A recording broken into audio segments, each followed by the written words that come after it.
Yo, what's up, JP Fitness Warriors? Today I'm coming at you with a thoracic mobility drill and a shoulder mobility drill as well. Now, the first thing to understand is that mobility is key.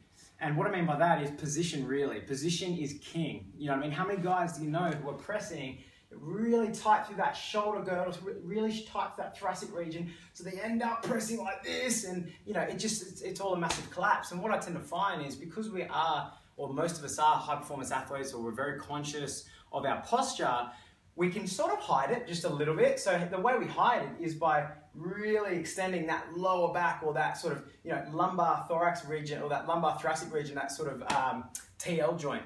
And what tends to happen is we get really, you know, hyperextensive, we get really aggravated through the lower back. Oh man, my lower back hurts all the time. And that's primarily because we're spending so much time in this position, you know, in that round shoulder position where we get really tight. Those rotator cuffs get really tight, especially around the back, and it just all goes wrong. So, you know, then we take that to the gym and we start moving like that as well in the gym. So, you know, the way our position is daily is generally the way that we're going to move, okay? So we've got this wonderful mechanism, adaptation. We use that for everything, training and everything, right? But the problem is if we use that in a negative term, like sitting all the time, well, guess what? We get degeneration of the spine and we start to end up stuck in this position. And, you know, that comes from this position right here. I'll show you. So, you know, we sort of start to sit down and shoulders go forward and head goes forward, forward extended and flexed, and we start to get all sorts of headaches, and, you know, especially through that C2, C3 area, it's like a messenger bank. You know, it starts kicking off headaches and all that sort of stuff that you really don't want. But the worst of the two is really we start to get closed in this kyphotic position and our spine starts to merge. So in saying that, I'm going to give you a drill, open up, get ready for training. It's going to help you approximate that shoulder versus someone who's really forward, you know, flexing the thoracic. They can't really articulate that shoulder and they start to rely on the musculature of the trap, and they get impingements and limited range of motion and all that sort of stuff, all right?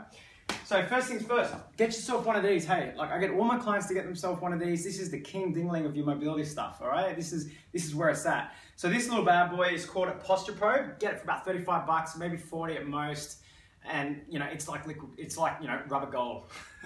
All right, first things first, all right? So you start at that TL joint, or that T12 where it meets L1, and that's a part where, you know, the psoas minor, you know, the hip flexor, which is one of these muscles that causes us to go hyperextensive, especially, you know, if we're that sort of person who's really forward flexed, then we generally have to, you know, reposition our lower back to center our mass. So we go really hyperextended, and we know that L1 is where we get so many disc problems, so many, you know, lower back issues. So if we can sort of smash on that, we'll be all right. Or we can at least get a little bit more improvement in movement. So if you don't know where it is, just under that last floating rib, just under that last rib, you know, you want to start there. Now this is the trick, all right? You don't want to be hyperextended. We always want to mobilize in a good position. So what we want is we want to drop that rib, hands over your head, all right? Don't let yourself unlock. Lock that position into a brace position as you would when you're lifting.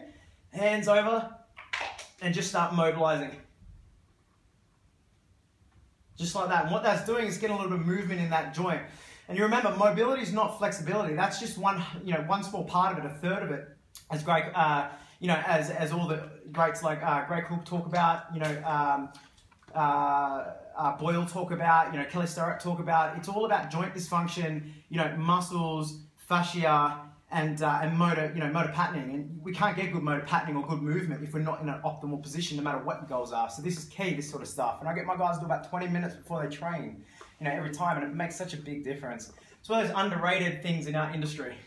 You know, so we move up, okay? So we're gonna spend about, I want you guys to spend about 2-3 minutes in this section trying to go, moving up the thoracic, move up a little bit, you know, get on each of the vertebral body in between, and try to get in that section, try to get some movement, re-establish that movement, you know, move up again,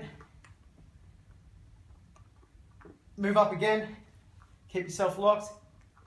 And you know, a lot of the times guys first get on this, you want to be soft because it's like they can barely breathe because they're so tight and tonic into this position. But over time, you want to start to see it gets a little bit easier, all right? Now the second part to this is hands behind your back, like this. Hands behind your back. This is going for the shoulder position. After you've done the thoracic, go for the shoulder. Probably don't get down that fast if you don't have good shoulder range.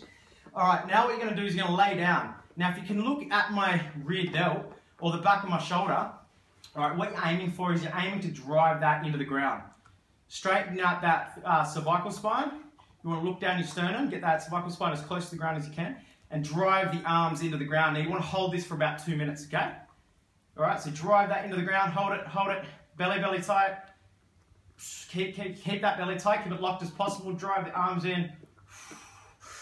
So you're imagining you're just trying to articulate that shoulder into its capsule, yeah? And this is just part of it. So I hope you guys give it a crack. Let me know how it goes. And I'll see you next time. Later.